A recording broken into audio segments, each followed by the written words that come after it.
Hey gang, don't worry, you're not crazy. This is a re-upload of the video that I posted a few weeks ago by now. Thing is, it got copyright flagged for frankly some kind of dumb reasons, and I'm sure that if I disputed it, I would probably be able to get it back up, but this is a very special video to me, and I really don't want it to go through the long and stifling process of copyright claim disputes. I just really wanted to be out there for anyone to watch. So I figured it would be best for me to just re-upload it with a few of the longer anime clips edited out so the bots don't pick it up. That in mind, if you did watch the original one, I would still be really thankful if you could at least leave a like on this upload, maybe leave it playing in the background for like retention and stuff, leave a comment, anything to support it, because this is a very special video to me and I really wanted to reach as many people as possible. So even though it's a re-upload, your support of it would be very, very much appreciated for me. Thank you, and if you're watching for the first time, enjoy the video. I don't think it's a bold or surprisingly unique statement for me to say that Bocchi the Rock is a very relatable anime. I think most of us can agree on that. As to what that means, that could be many things. Of course, a show lightheartedly portraying a socially anxious cute girl and her escapades as she breaks out of her shell and as the incredibly talented guitarist that she is finds a band and, you know, has goofy shenanigans relating both to her general awkwardness and just, you know, typical slice of life enjoyable anime stuff. Of course, that would result in a bunch of that feeling when memes based off of clips from this show. But it's also fairly common knowledge by now that Bocchi's character journey itself also resonated with a lot of people. Your mileage may vary. It depends fully on what kind of person you are and what kind of things you went through. However, when I decided to watch the show a few weeks ago, I wasn't really expecting anything bold or groundbreaking, anything that, you know, made me think in any big way about my actual life. I chalked up a lot of the emotional reactions to be contained to people who are more outwardly socially anxious and shy than I am. Seeing that character journey and seeing themselves specifically in that, I thought was the biggest reason why people connected with Bocchi so much. Now don't get me wrong, I'm literally diagnosed with generalized anxiety, but this sort of more introvert persona who's like actively afraid of talking to people is something I've largely left behind, to be honest. I have my shy moments sometimes when I have to talk to people I don't know. I get a little bit awkward and stuff, but generally I'm more likely to be in chatterbox that ultimately just feels a little awkward after the conversation goes on and it doesn't seem to be going how I hoped it would, rather than someone who's afraid to start a conversation to begin with.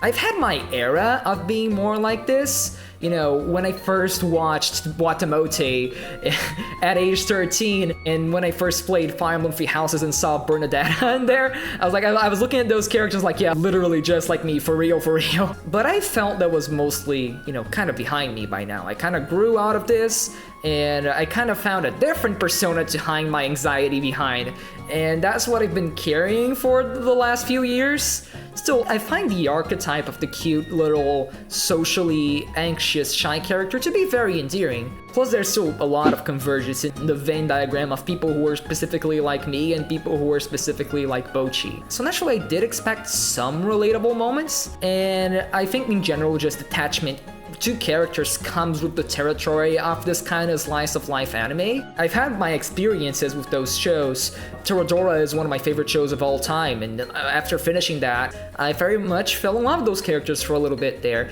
I literally just watched Too Many Losing Heroines, and that's also, you know, mostly a grounded slice of life kind of comedy anime. And I also really like the characters. In fact, my favorite character from that show is literally the definition of the socially anxious little girl archetype. I did fall in love with the characters a little bit, but in a way I was expecting to already. Plus, I've seen reactions to stuff like K-On!, which is, you know, superficially a very similar show to Bocchi the Rock. You know, it's about cute girls doing cute things and forming a rock band.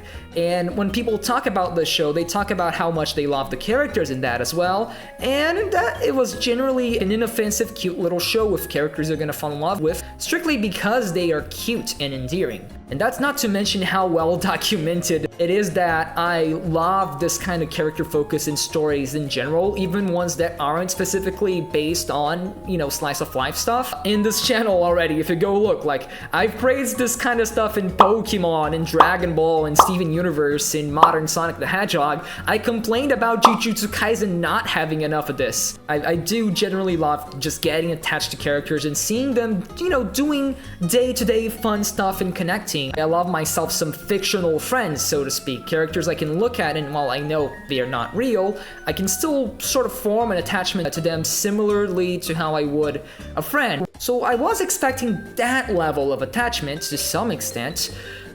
But when I watched that intro to the first episode where Bocchi recounts her childhood and being the lonely kid from the start, not having friends ever since she was in preschool, I wasn't expecting to project into her super hard or to be like, yeah, literally me. I thought I would get attached to the characters because they're fun and enjoyable, and that I would, of course, find a few of the moments relatable, but nothing like super crazy, super out of the box, super insane. So can someone explain to me why I got so obsessed with it? Why the hell my YouTube music history looks like this now? Why did I buy a Keisuke Band shirt even before finishing the freaking show? Why I already made sure to show the series to a friend of mine, and I'm basically already begging my dad to watch it with me too, something we're gonna do eventually at one point or another. But more so, why can't I stop thinking about it? And why does it suddenly feel so entrenched to my own identity? It's not a just like me for real LOL type of thing where I related to it in the same way a lot of people seem to in the anime community. They see a funny, relatable clip and yeah, that's just me, or they really connect with Bocchi as a character and then proceed to make a 30-minute video essay talking about it. It's weird. I don't get it. I didn't get it at first. This show just gets me. This show is me, I guess, in a sense, which is weird to say. I watched this show a few weeks ago. I didn't have time to properly sit in. I just watched it and I'm like, yeah, I really, really, really like this. An idea that's made even weirder by the fact that I didn't think it was all about the social anxiety part of it. Like I said, I didn't just connect to Bocchi being anxious and felt like, oh yeah, just like me. That isn't to say that I didn't find some of her social anxiety stuff relatable, but I just felt like there was something else, something more, that meant something more to me that I simply didn't understand. It wasn't a single aspect of the script in particular that made me feel like this, it was more the show as a whole. It wasn't simply just Bocchi and her thing, it wasn't simply another character and their thing, it was the entirety, everything, every single character, all the moments. It felt like a show that somehow just felt very personal to me, and I didn't really understand why. That's how my mindset was when I first set out to make this video. I had an idea on what was going on inside my head, but the general sentiment was I need to talk about this show in a video and just get my feelings and my thoughts out there. I knew what I was feeling to an extent, but I didn't know how to express it properly. And that led to a version of this video that was very messy.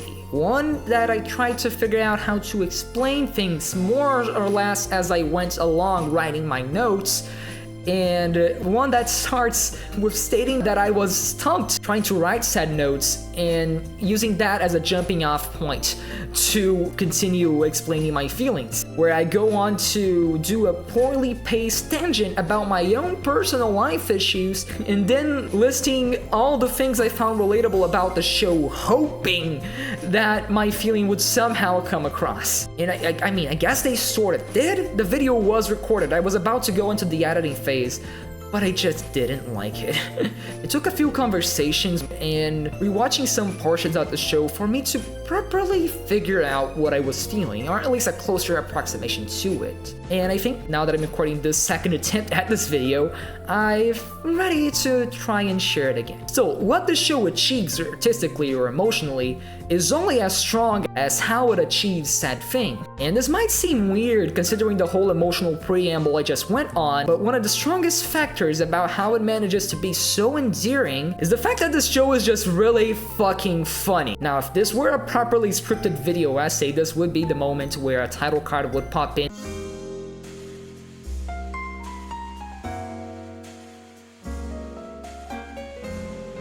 Bocchi the Rock's hectic, almost surreal style of humor really stands out among its peers.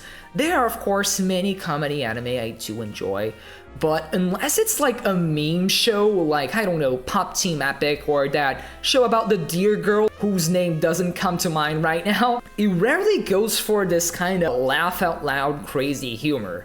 When I watch something like One Punch Man, the biggest factor making me laugh is usually the characterization itself and the overall premise of the show and how far it's pushed. This kind of humor we see in Bocchi is the kind of stuff you would normally find in like American cartoons, stuff like The Amazing World of Gumball. It takes unexpected but relatable turns with crazy direction emphasized by very experimental animation. Stuff like the fake out credit sequence in the middle of episode 1. And if you ask me personally, it's pretty funny. It's pretty freaking funny. The scenarios themselves surrounding the jokes are still very grounded, which helps with that overall relatability. I joked about the "that feeling when" memes, but this kind of stuff is genuinely great for making your audience connect to the characters very quickly and very efficiently. The emotional moments in character development stuff would not hit as hard without these jokes, because said jokes are still so focused on the characters. Stuff like Bocchi's little goofy laugh at the very end of episode 4. You know, it's kind of creepy. She's looking up at all the pictures she printed off the band, and suddenly there's like a second of silence and then a goofy laugh, and there's like the cutoff for the credits. It's not only is it perfectly timed and yeah, indeed kind of creepy, but it's kind of relatable in some way. Like, I don't know if it's just a lonely person thing, but the way she laughs at like fucking 1 a.m. before going to bed, reflecting about the day she had and what she managed to achieve within that, like, I don't know, sometimes I have those moments where I'm like looking back at a day, the rare day where I'm able to hang out with people and actually have fun, and there's just this giddy, joyful feeling that you get from it. Like, I see myself in that weird laugh. Not only are they perfectly timed and delivered, but beyond that, the craziness of the jokes makes the moments just stick in your mind for longer. It's no longer just the funny, relatable thing. It's the funny, relatable thing that was portrayed in this incredibly unique and also funny way. While clearly a caricature, the fact that Bocchi's anxiety is portrayed in such an over-the-top fashion almost makes it more relatable, taking mundane issues and visualizing them as these huge, larger-than-life things. Especially because that's how these kinds of moments can sometimes feel to us in our heads. And also, just the delivery is just plain phenomenal. It's genuinely a crime that you Americans don't have an English dub for this show. I don't know why they haven't done one yet. I am lucky enough to be Brazilian and be able to watch it in Portuguese, and my god, that dub is phenomenal. If you somehow are watching this video and you speak Portuguese, you owe it to yourself to watch it. But even the Japanese version, all the voices are great, and still, even though I feel like part of the humor might be lost through like the language barrier and lack of an adaptation like you would see in a dub, I still feel like the show is just really freaking funny. Major props to everyone involved with the acting in the Japanese version as well. It's really, really good. Because of this character-based style of humor, at no point does the show stop the character development and character building to strictly be funny. And it rarely stops being funny for the sake of this character building. It's all in one, and whenever it does stop trying to be funny for a second, it only feels more special and it only hits harder because it's so rare and so unique. And beyond just being vaguely, universally relatable, these comedy bits feel like they really understand today's youth. At points, it felt to me like there must have been a Gen Z kid involved in the writing somehow, like looking into it, the mangaka for the original manga has a long history of working in manga already. I'm assuming she's probably quite a bit older than me, and in turn quite a bit older than the characters themselves. And even considering the anime does seem to take some liberties from the manga, seeing as the manga itself is like a 4-panel kind of comic strip type of deal, I doubt many people in the animation field working in the show would be so young either and would take such liberties as to input these jokes into the work itself. I imagine a lot of it still comes from the original manga. So what this really shows is more so a really intimate understanding of young people nowadays from the mangaka. Or more precisely, I just feel like she's probably very cultured. Now, I know the internet has absolutely dismantled the meaning of this word by now, but I genuinely just mean someone who's just very in touch with popular Japanese culture. All the little references to anime and the like, the nods to music stuff, especially Japanese music stuff. It feels like it was written out of a genuine passion and care for the scene. And even as someone who's, of course, not Japanese, I feel like a lot of it probably even went over my head. I can still sort of just appreciate that as just a big fucking nerd who likes Japanese music and anime. And as far as just the life experience things go, I think she's probably just very in touch with who she was as a teenager, and I think like a lot of the writing team for the anime probably just understands that kind of character really well too, that kind of experience really well too. I feel like to some extent there's probably a lot of almost autobiographical elements to Bocchi. It feels like it's written so much from the heart and it understands the kind of struggles the characters go through so well that just feels like it was written from experience. But basically the mangaka, within the nerdy anime J-Rock cycle, she's probably still very into it and very informed.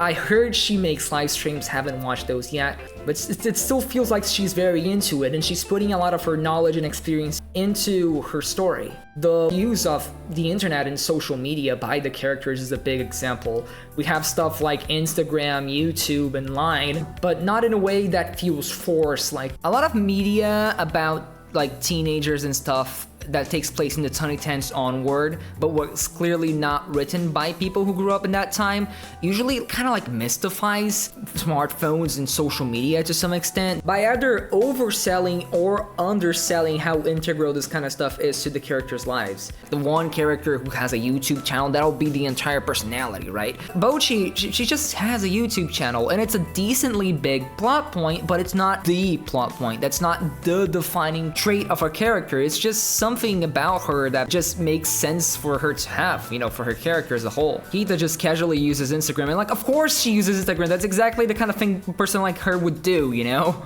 I just like how the internet is a factor in the story, but not like this huge thing all the time that's always important. Just like how it is in most of our lives, really. It's a part of who we are, but it doesn't define us. I feel like the referential humor goes a long way into making things so relatable. Like I heard there's apparently a freaking Davey 504 30 string bass reference in the manga. And even like that one joke where they make fun of the fact that pretty much every single J-Rock band has like this very same hairstyle right here. that had me pause the show just to laugh because it's such a specific thing. And you would have to be so into it, be so into this niche of music to understand the reference, to make this joke. And I think that this was really important in the end for making it so the show really resonated with a ton of people like it did. Because through all these nods that the show makes to stuff in my everyday life, be it just typical teenager stuff or references to things I'm already into, Bocchi the Rock makes me feel seen. Okay, we're not doing the title card bit again, right? Part 3. Bocchi the Rock makes me feel seen.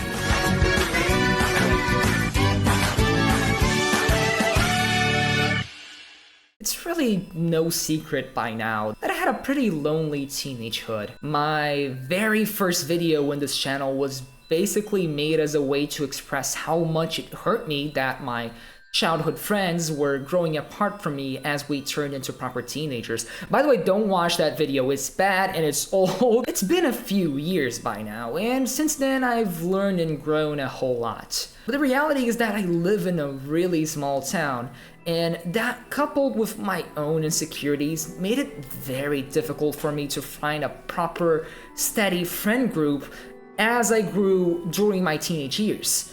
Over that time, I've amassed loads of ups and downs, and frankly a little bit of trauma trying to express myself and be who I want to be. That one friend I mentioned I showed Bocchi the Rock to, basically my only steady friend I can meet like week to week, and even then they're like super busy and we can't always hang out and meet up. So through these years, for better or worse, I turned to the internet. Not only through like online friends I made on Twitter and Discord, but especially nowadays this channel became my way of expressing myself and my very niche interests. And in that sense, the internet truly became my place, a refuge where I could turn to and be safe and just be myself without any fear of being weird, of being rejected. I wonder where I heard this before. Right now, in my life, I find myself in a position very similar to Bocchi herself in episode 1.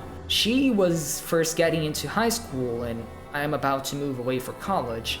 But moving into a bigger city will give me a chance to start fresh and meet new people and hopefully finally find my people and make friends, like how Bocchi was hoping to do in high school, even deciding to go to a very faraway school just for that reason. And she might say she picked up the guitar because it's a cool hobby you can do by yourself, but there's definitely some passion in her about it by now, for sure. And it's almost scary how well it captures this sort of chronically online, artistically inclined, lonely teenager experience. The way she gets validation from reading positive YouTube comments, the fear she has when she realizes she hasn't uploaded in a while and she might lose subs and people might think the channel's dead, and even her freak out realizing she doesn't see herself being happy with a normal career in the workforce in case the band doesn't work out. Those experiences are admittedly all too familiar to me. I recently listened to Megami 33's cover of Guitar, Loneliness, and Blue Planet from the show,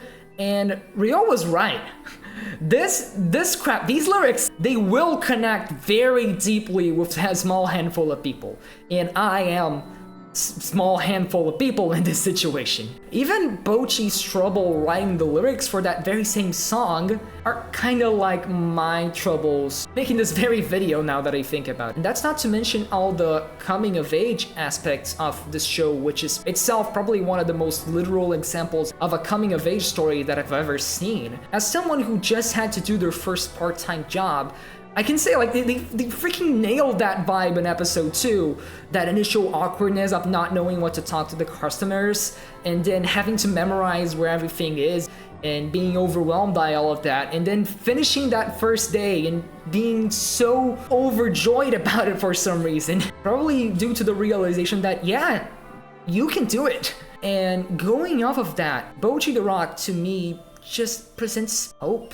Rewatching a few of the episodes with the one friend I mentioned made me realize just how much wisdom is imbued into the script for these episodes. It is at the end of the day a comedy show first and foremost. Nothing here is outright Shakespearean, but whenever we would finish one of the episodes, we would not only, talk about how funny it was, we would eventually end up in a discussion about what the episode was trying to say, what kind of message it left the audience on. And what I think is so powerful about these little lessons that Bocchi and therefore the audience learns throughout the story is that, okay, they might not be these grandiose statements about human nature or whatever, but they're just good calls for being a more positive and confident, fully fledged individual. Calls that, admittedly, I kinda needed to hear at this point in my life. For people who have anxiety, you get to see someone who is probably even worse off than most of us, learning and growing, and through that is not only inspirational, but we see the ways in which she struggles and in which ways she learns from those struggles.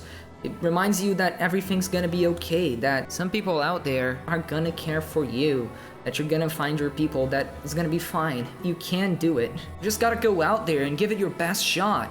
And this doesn't go only for Bocchi. While Bocchi herself is clearly the most maladjusted, socially out the entire group. Let's be real here, all these girls are freaking weirdos. Seriously though, what I mean by that is that they're all extremely quirky. Like, Rio is very closed off, kind of insensitive sometimes, and is genuinely just a freaking dork about music, even though she's supposed to be the cool and collected one. Alkita outwardly might look like this little perfect angel. Her behavior can border on being obsessive sometimes, and she literally abandoned the band when they most needed her.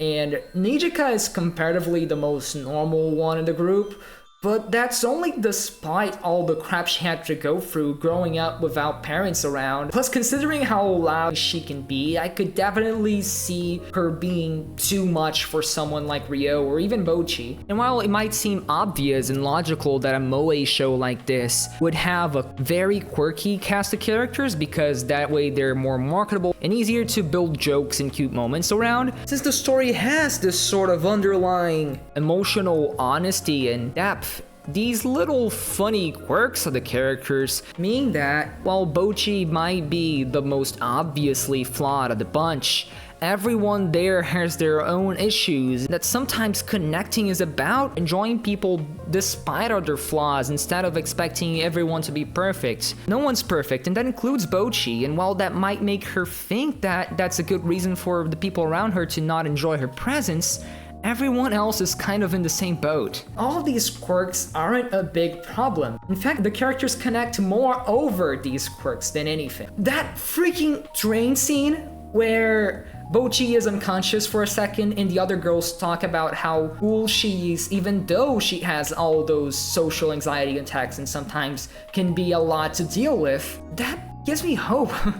You know? Hope even someone like me can find my people, my band. And after suffering over the end of my childhood for a few years now, I'm finally ready to be young now. And watching Bocchi, it really inspired me to think like that. It really gave me confidence in that possibility. I feel like every once in a while, I'll come across a piece of media that feels like it was made for me. I might have even already mentioned something like this in the channel before, because it happens a surprising amount of times. I'll see a game or a show or whatever, and I'll connect really strongly with like, either its aesthetic, you know, that could be its music, its art style, or the types of characters being portrayed, or maybe even the themes. You know, maybe I'll see a story that tackles a bunch of stuff that I already think about in my own head, and it happens to match up a lot with how I see the world. It feels tailor-made to my tastes, pretty much. And Bocchi the Rock does manage to achieve that. I love the vibes, I love the art style. That's the whole reason why I wanted to try the show in the first place. I'm already a fan of Japanese rock music. I like cute anime girls. It only made sense. Literally,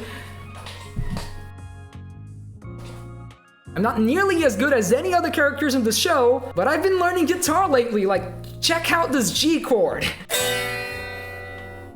Oh yeah.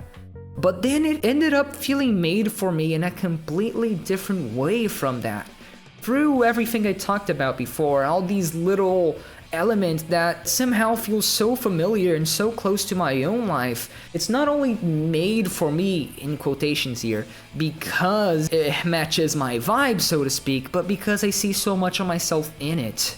As a teenager, pretty much desperate to express myself and make connections, of course I would vibe a lot with a show about teenagers desperate to express themselves and make connections, expressing themselves and making connections. And that in turn only makes me want to express myself even more. Like, I need to stress this. I mentioned buying the Keisukuben t-shirt. It's like, growing up, I've never been a fan of graphic tees. I always thought they looked kind of tacky and weird. I've always liked my primary color plain tees. You'll notice in my videos. This got me to buy a band shirt. You know, there's a stereotype of teenagers growing really attached to like certain pieces of media or like even bands. I feel like bands are most common, and like starting to basically make that their whole personality. And looking from the outside in, they always seem so superficial, right? But this doesn't feel superficial. I don't know if it is. I don't know if anything I'm saying holds any critical scrutiny in any sense. My only hope making this video is that through it, I can suppress my feeling of wanting to want to go up to a rooftop and scream, I love Bocchi the Rock, god damn it! And maybe someone watching will see themselves in what I'm talking about in this video in the same way I saw myself in the show, you know, that maybe this will help someone figure out their own feelings and their own issues. And that's at least what I hope for. What I do know for sure is that I'll keep wearing that t-shirt. I'll probably go to school with it and, you know, hope someone recognizes it and tries to talk about it with me. Oh wait, Bocchi does that in the show, doesn't she? I guess in the end I was more similar to Bocchi than I initially thought. I suppose it's not having friends as a kid or being better than the bare minimum at conversation that changes the reality of a lonely and admittedly kind of insecure person. Heck, I don't even know if things will work out like that when I do go to college, if I will find my people. There's a decent possibility that I'll just stay alone like I'm currently in, and like it or not, this is just an anime. It's a story written by a person. It never really happened. It's not a concrete example. It's an idealized vision of what forming a band as a cute Japanese high school girl would be like. And here I am, making a 30-minute video sharing my deepest feelings regarding this stupid little comedy about cute girls forming a band. Like, God, I'm not making friends, am I?